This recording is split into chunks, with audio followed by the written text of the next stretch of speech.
Class 12 और environmental science 333 का नया सिलेबस आ गया।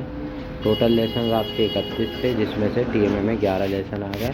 अब सिर्फ आपको पब्लिक एग्ज़ाम में 60% यानी 14 लेसन्स की 11 लेसन अगर हम माइनस करते हैं तो 20 लेसन बचे। 20 लेसन की तैयारी करनी है।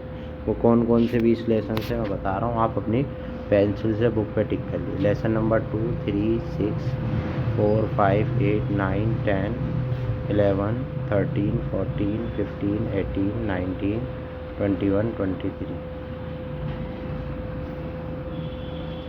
24, 29A, 30A, 31A, 29B, 30B, 31B। इन्हीं सब चैप्टर की आपको तैयारी करनी है। यही आपके पब्लिक एग्ज़ाम में आने वाले हैं।